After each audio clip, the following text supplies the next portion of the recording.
So, welcome to Purpose 360, David Scott. I am so thrilled to have you on the show. I've gotten to know you because we work with Keep America Beautiful for the last couple years, and you are the, dare I say, the guide, even the data god, the research guy. You're not a research guy; you're a research guide too. And so, I would love for you. And David's formal title is SVP of Data and Research for Keep America Beautiful. You've been there since, did I see 2019? Was that You did. right? Yep, that's correct. Oh, okay, great. So, please introduce yourself. And I want to know, why do you do what you do? Why do you love what you do? Oh, I'm so happy to be here, Carol.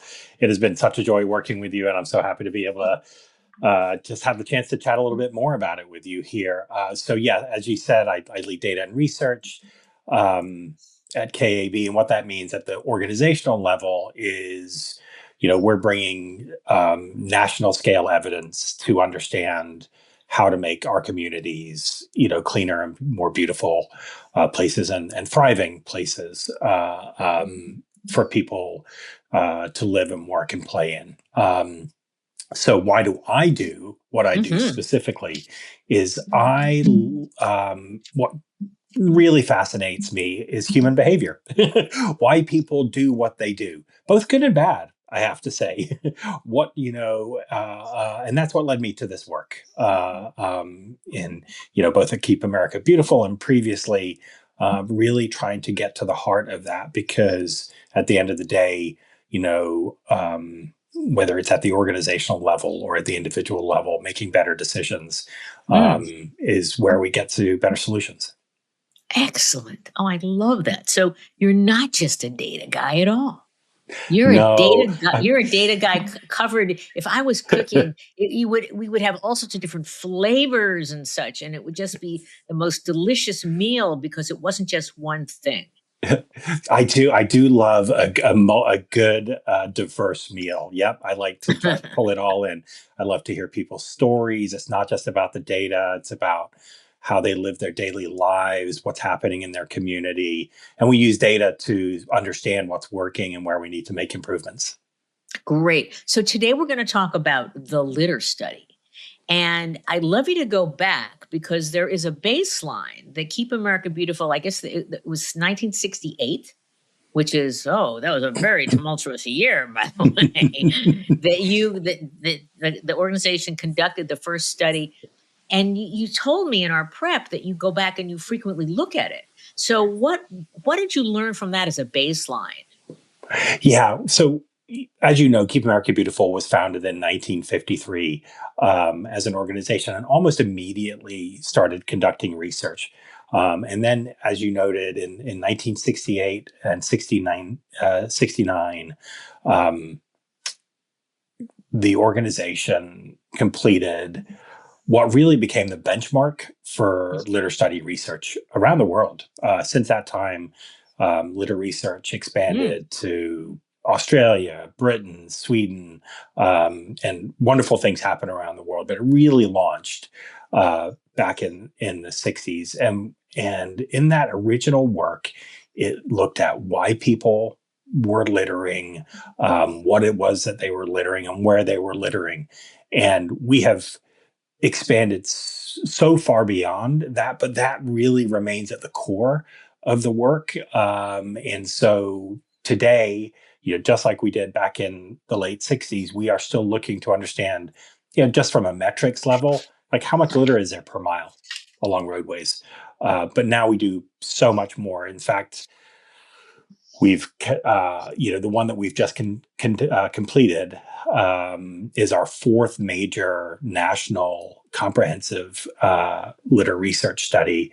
And each time we've done it, we've added a new component to it. So in 2009, we looked at the cost of litter to America. It was over $10 billion a year that it was costing America to manage litter. And we looked at, we went out and we studied people littering. We were the people who stood at the corner of the park and watched to see if somebody disposed of their materials properly. And we You're talked to lucky. people. You're lucky it was then, because if you were doing that now, you would get Yeah, arrested, right? indeed, we would probably get in some trouble. Yep. Yeah, and each time we add something new, I'm sure we'll dive into Yeah. the innovations this time around. So it's been really fascinating to see, and we've been able to track progress across the past, And whatever that is, 50 plus years. yeah, and congratulations, because the last one you did was 2020, and this one, but litter overall is down 34%. It That's a is. huge jump. Albeit there's a lot of litter left. We should talk about that. But how do you feel about the result of this study? Yeah, we are thrilled to see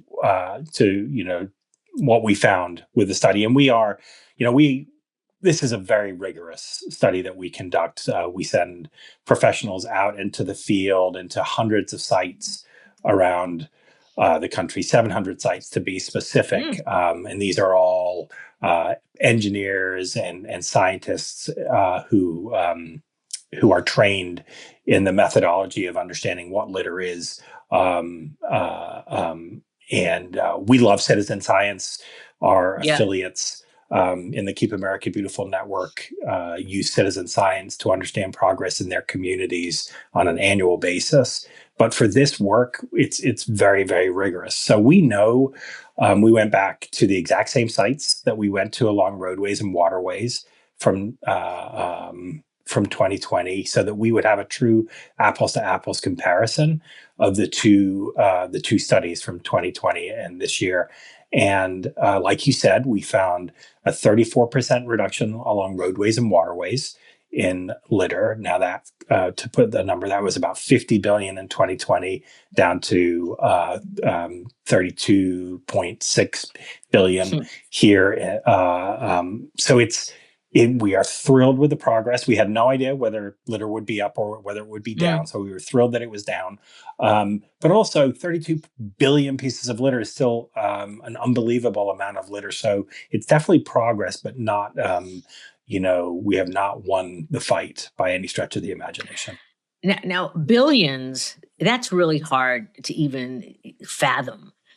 I know you take it down to the individual level. That's right. So, if you could talk about what it was in 2020 and then what it's come down to, because then it's more tangible to me. Then maybe I can get on a regimen, and every day, one of my favorite ideas, listeners, is walking the dog and picking. I did this the other day. We're walking the dog, and there's this plastic bottle, and I say to my husband, "I think we should pick it up." And boom, there we did. And so that look to the future, we might do something larger than that. But what's the pieces per person now? Yeah. So in 2020, it was along roadways and waterways, it was 152 pieces of litter per person. And this year, it's 96 pieces of litter per person. So, like you said, whatever, billions, nobody can understand what billions of pieces of litter looks like, but they understand what 100 pieces of Yes. litter could look like. And we recognize that. Like you experienced with your husband, that wasn't your soda bottle that was on the No. ground. But you know that by removing that, you're contributing to the solution. And it really does. Our research shows, litter begets litter. So a place Mm, that is littered is somebody has a higher probability of littering in that space. So when somebody like you helps to clean up that area, you are making it less likely that someone will litter there going forward. And that's that's one of the reasons that we do what we do. But we want people to understand, it doesn't matter if you run a large corporation, if you're just a regular Joe in your community, everybody has a role to play here. And right. at 100 pieces per person, we all can make a difference here. One a piece every 3 days Right. gets it done. Yeah. Which Yeah. is, and you feel, I really would love you to elaborate about the feeling, the satisfaction of going out, picking up litter, but also if it's a park and you're reclaiming. It's overgrown, so it's not just picking up the pieces of litter, but it's also beautification. Can you talk a little bit about how it feels to someone? Well, look what I just did. Yeah, yeah. I love the way you used, that word "feel" very specifically there, because everybody feels a little bit something different. But the fact of the matter is, everybody, or almost everybody, feels something. Now, for some people, they feel great because they're out. Maybe they're out with their family, or they're out with their community, with their neighbors, doing a cleanup. Um, for others, it is a word that we did a cleanup with an organization about a month ago, and one of the participants, lovely young person, said, it was meditative out there. I was Yeah, just out there walking. I had my headphones in, and I just knew that I was doing something to helpful for my community in that moment. So everybody feels something. And the other thing that's really important that I want to note, and I wouldn't be me if I didn't talk about the learning opportunity here, is it's easy. Litter's really easy to ignore until you started picking it up. Once you see litter, you can't unsee it. So ah, immediately you become an advocate for your community when you start doing this work. So that's another empowering feeling, right? Is knowing that you are, you're doing the right things for your community. We don't all always do the right things for our right. community, right? Like, we all get lazy, but this is a moment where you can really take control. Absolutely. So let's talk about, you always talk about a new element of the research. And this year you added coastal areas. So can you talk about that and why coastal is different than waterways and rivers? Absolutely. Yeah. So we wanted to add coastal areas because, for a couple of different reasons. One, um, we have become so aware in the past, 10 to 20 years about just how damaging waste is in our waterways and in the ocean. Everybody's heard of the Great Pacific garbage Garbage patch, patch, right? and there's nothing more devastating than going into nature. And there's something about the coastline in particular that's Mm, particularly devastating. So um, in 2020, we studied waterways for the first time to understand how the litter was getting to mm, the oceans. And then this year, like you said, we studied the coastline for the first time. That's the Atlantic, the Pacific, the Gulf, and the Great Lakes. And so we went out there and we literally counted litter. Now, the coastline's really interesting for a couple of different reasons, and very different from waterways and roadways. First off, there's just far less coastal mileage than there is roadway and waterway mileage. So in that sense, it's less daunting. But on the other hand, there are very few solutions that are being deployed that are focused on the coastline, even though we're so focused on litter in the ocean and along our coastline. So we right. wanted to estimate, or in our language, enumerate how much litter is on the coastline, because there's no estimate out there of how much litter there is. So this provides the first estimate um, of how much litter there is along the coastline. And I just wanted to note, like, what we're talking about here is along waterways and roadways. We're talking, less than 3,000 pieces of litter per mile along roadways, less than 2,000 pieces of litter per mile.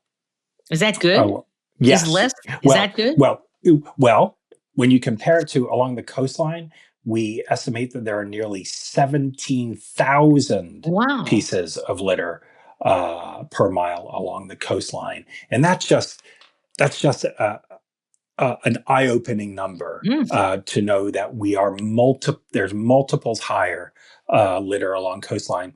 The other thing that's really interesting, so we want to have that be a siren to everybody in America. But secondly, mm, get people to understand that the coastline looks really different than probably what you imagine. Most of us, when we think about the coastline, we think of the beaches, right? That's how we right. engage I with the want my oceans. beach clean. I want to clean, Yeah, right? absolutely. Everybody wants a clean beach, but beaches only represent 10% of the coastline, less than 10% of the coastline. Nearly three quarters of our Mhm. coastline are what's called vegetated. So that's mangroves, salt marshes, things like that.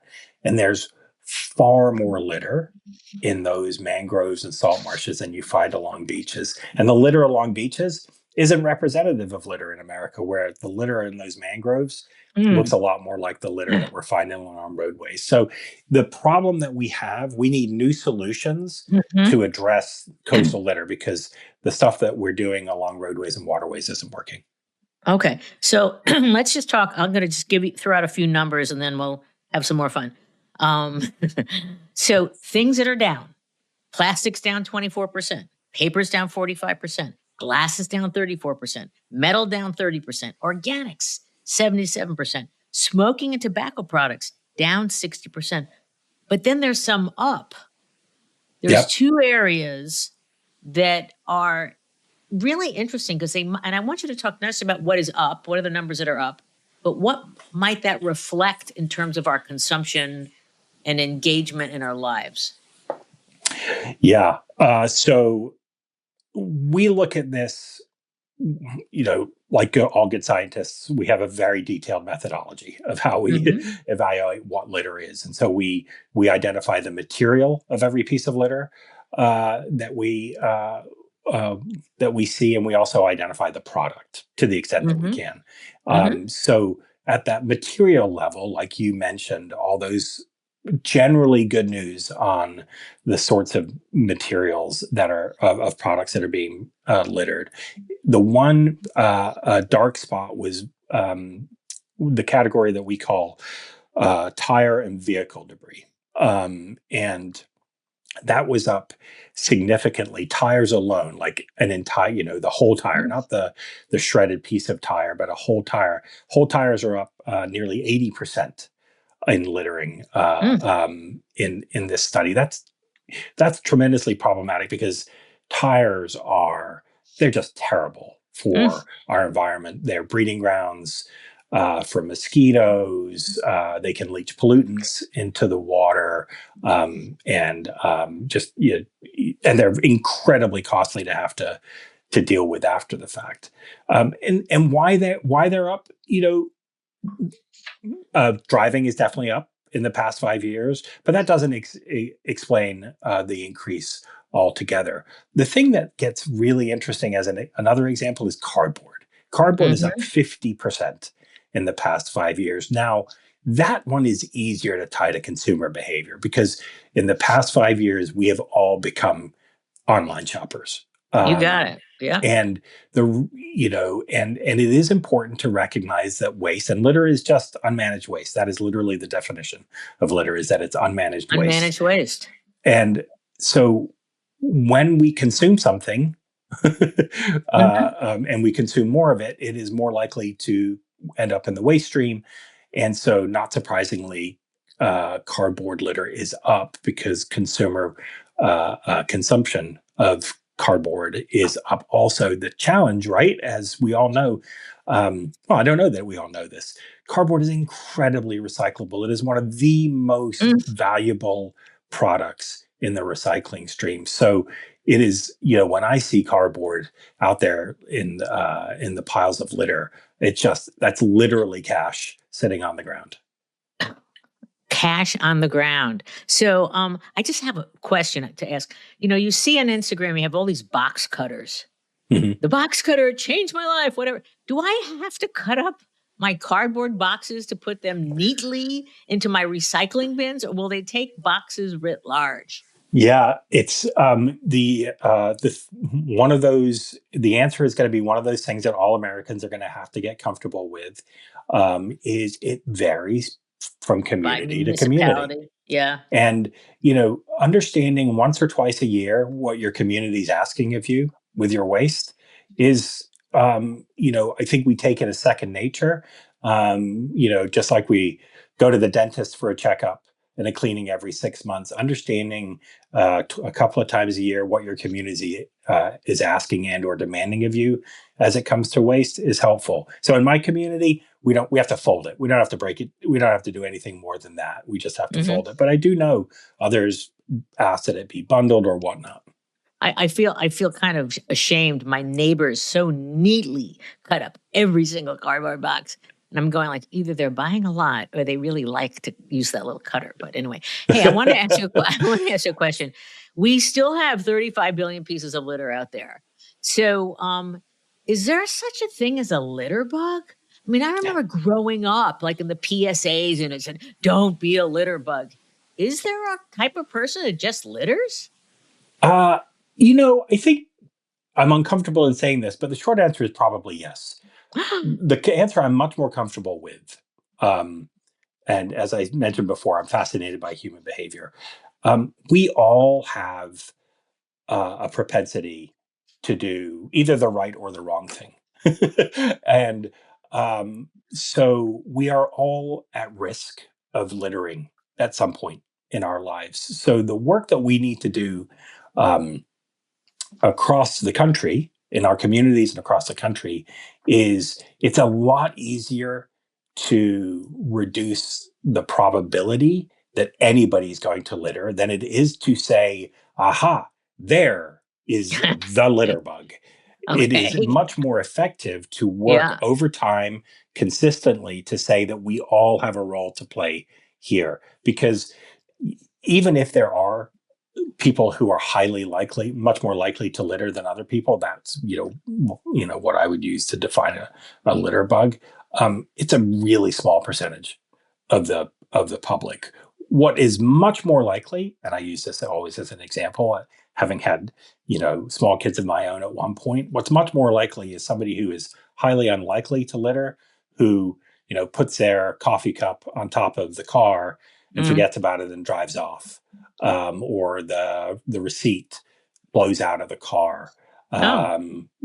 Those are all those moments where everybody has something to do here. So I think to highlight one sort of major litter bug problem, and I wouldn't call it a litter bug per se, is illegal dumping is a major problem in Mm. communities around America. Now, that is a situation where somebody has very intentionally made a decision to take their Mm. waste Right. somewhere and are trying to hide it while they dump it. That is intentional and very dangerous. Okay. So let's go from danger to safety. So, what is the impact of cleaner places? Oh my goodness, this is so exciting to talk about. We know that cleaner places, um, if the good news about litter, or solving for litter and making our communities clean and more beautiful, is no matter what you are passionate about or what you care about, doing this better will address your interests and your Mm. values. So if you're an environmentalist, keeping waste out of our natural environment means that we're keeping our waterways cleaner. The drinking water that we're drinking is cleaner. The air that we're breathing Mm. is cleaner. The animals who inhabit that space are safer. Um, but not everybody, focuses on those things. So maybe you're a local business person who relies on tourism. Well, Hmm. we know that clean and beautiful places, tourists want to go to clean and beautiful places. They improve property values. They improve traffic in commercial districts.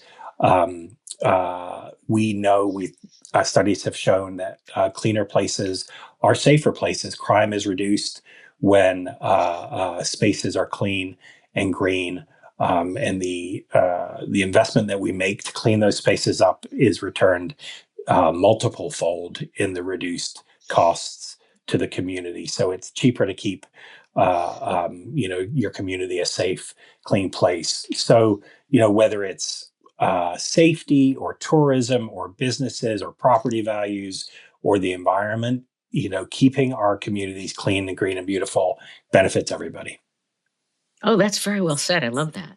Um, if you were going to, you and Jenny are going to go up to Capitol Hill, Mhm. and you're going to be talking. You're going to have a breakfast for like government leaders that have to address community issues. What are the one or two key messages you'd want to share? Yeah, we at Keep America Beautiful, we strongly believe that we have, a proven solution to litter to deploy, and we have the evidence from it. To use one example, our cigarette litter and prevention and recycling program, where it's deployed, cigarette litter decreases by over 50% in Mm, that area. So, and what these proven solutions are built around are a few important things. You need folks to be educated about the issue, about why it matters, and what they need to do to make the right decision. Um, they need to be able to make the right decision. So there needs to be infrastructure there so that they right. can make the right decision. So littering is called a crime of inconvenience because people are Right. they do A not want crime to of walk inconvenience. Yeah. a little bit further to do the right thing with their waste. You have to also not only have that infrastructure in place, you got to have the services to keep it clean Right. and available to folks. So an overflowing waste basket or waste bin on the street is not helping keeping the Mm, community clean. You've got to empty it. So education, infrastructure, and servicing of that, tracking progress over time is really important. It is not the field of dreams. It is not build it and they will come. We need to continuously work on this. And that's where understanding that this is not any single person or group's responsibility. It's all of our responsibility. We have a shared responsibility to do this as individuals, as corporations, as governments, and communities. Yeah. okay. A couple of fun. Thank you. That was great. A couple fun questions. If litter could talk, which item would complain the most about being thrown on the ground? Oh, good Lord. Wow.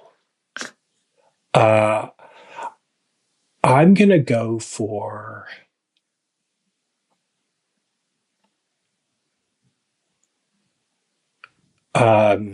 I have two. That's cheating, right? You can have But I'll two. go. Not a I'll go problem. for We're two things friends. that people think about a lot. Hmm. I'm going to go for like a soda or water bottle, Hmm. plastic soda or water bottle, because they're incredibly recyclable. And if you would just hold on to it until Hmm. you get home or get to the office, it's easy to put in the recycling bin. Everybody takes it for recycling. There's zero reason to be on the ground. And the second one would be uh, glass. I'm being very specific here. Glass uh, um, containers, just because they're dangerous and Okay. they Right. break into many many pieces, and they become incredibly difficult to manage. They're not obviously glass doesn't have the as damaging long term impacts as plastic, but it's incredibly difficult and dangerous to manage. And dangerous certainly for pets. You're walking your Absolutely. dog, or Yeah. you're going out to the beach and you don't have your flip flops on, and ouch. Yep. That really good. I'm curious about if you could. Okay, so you're in New York City and you've had a lovely Italian dinner, and you're walking down, a street, not in the middle of town, but where the buildings are lower and it's very residential, and someone litters. Hmm. What would you say to that person's okay, they're not like crazy person. They're like, Yeah. but what would you say to that person? Yeah, that's we actually ask people this sometimes Oh, when we're doing okay. research. I think everybody's answer to this is different. So, um, for me, I like to think of myself as a polite person. You are. So I know you I are. would I would probably say something. Oh my goodness! I think I You think you dropped dropped that that. there by Oh accident, my gosh. and just diffuse the situation and and treat them as if it was a total accident. And obviously, if it's not dangerous or disgusting, pick it up and hand it to them and say, "Oh, I'm sure you didn't mean to do that. There you go." That's how I would manage it. Good. I think you have to read the room, right? You have to Right. You have to understand. You read the said room. it's not a, it's not a dangerous situation. Great. Okay. So why did the person do it? So often people do it. It really is by accident a lot of Okay. times. Okay. That's cool. I'm curious from the research, what was the most unexpectedly clean place you've ever measured? And what's the most unexpectedly littered place you've measured? Well, on the I'll land on the latter. And as I said before, we don't go into this research with any preconceived ideas about the trends that we'll find. But I do have to say the amount of construction and demolition debris is what we call it, C&D, Mm, that we found along the coastline was truly concerning. mm, I think that's I think there's potentially a lot of illegal dumping going on, and that was super concerning. Our coastline is so beautiful, and to see that there is heartbreaking. So that's one. I'm going to actually come up with another. I mean, I can picture it now. It was um, a s- a culvert along a rural road in California, not far from the coast, where all the litter had just accumulated, and it was going to go straight down the storm drain there to the ocean, mm. and that's burned into my head. Now, on the positive is, in my experience, I'm going to give two places where people can, congregate regularly that, in my experience, were generally incredibly clean and beautiful. And they were our parks. Um, Across America, the parks were, we don't study parks specifically, but they are adjacent to roads. So we see them. The parks were generally really well kept, as were the beaches. The Mm, beaches, communities recognize that beaches are where people congregate and recreate, and that they're magnets of activity for their community. So beaches, in my experience, were incredibly clean and beautiful. thank you. I know that there's a trend now where young people are getting together, um, and they're picking up trash together, and it's like it's a social thing to do. And I'm wondering, how do you feel about that? And what is it about being with a group of people? And again, it goes back to the satisfaction question that I asked. Is that hopeful for us for this situation? Absolutely. Anything, I think we're all craving that belonging now, right? We live in such a virtual world in our lives, whether it's at work, and even, folks come home and they retreat to their corner of the house, and they get on their device at home after they've been on their device all day long at work. Um, and folks are increasingly feeling disconnected from each other. And there is an active movement to turn this around. Some of our leaders are talking about it. It's incredibly powerful. And so we have so many examples of people doing that intentionally, like you just talked about, creating their own groups, which is wonderful, to go out and take care of their community. A lot of our affiliates, we have over 700 affiliates, Keep America Beautiful affiliates around the country. They will hold events like this, Mm, not just a regular cleanup, but they'll do things like, go do a cleanup in the neighborhood and then meet us, at this local watering hole afterwards, and right. the first drink is on us. And, Nice. to young people, that's a way to Hmm. go out there, be with people, do something that's good for the neighborhood, and then also do something that they probably were going to be doing anyway, but just Yeah. do something good. So it is incredibly encouraging. It's something that we need to do more of, encourage people to do more of. It's something that we are very focused on to Keep America Beautiful in the coming year. 1 to 5 years is really trying to get people back out there into their community.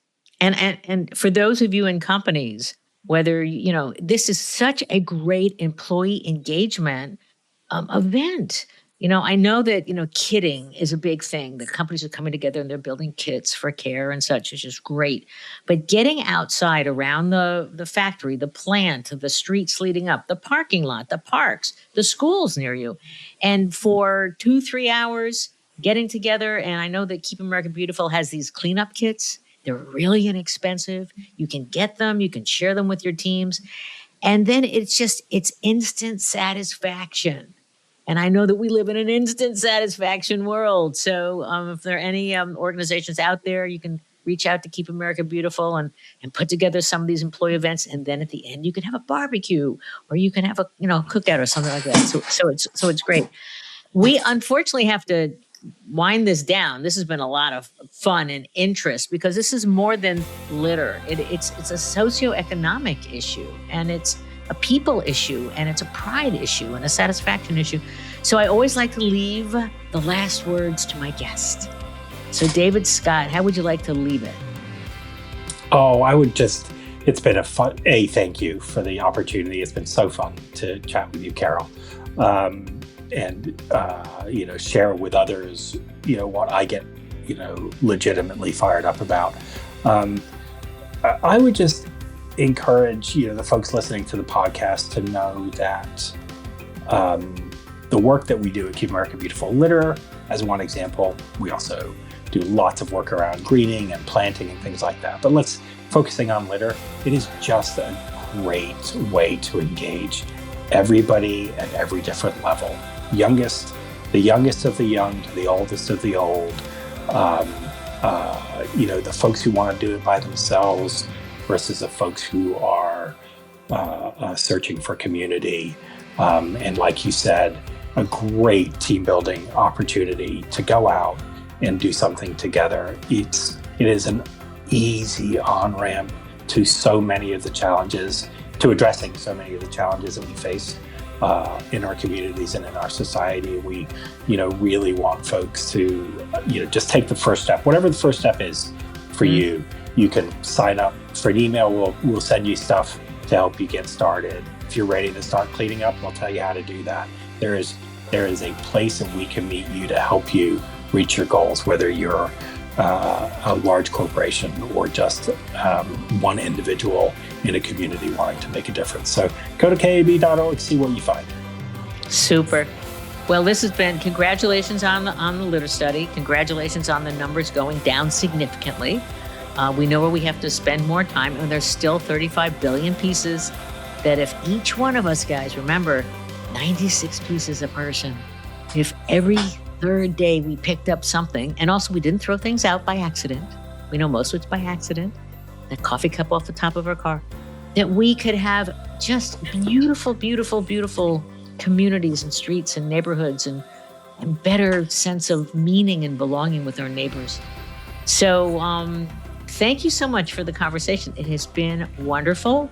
And please go to kab.org and see what you can do to really feel great about your community, your neighborhood, and just doing beautiful things, which is the name of Jenny's podcast. I want to give a nod to hers. There's more conversation with David Scott on Do Beautiful Things.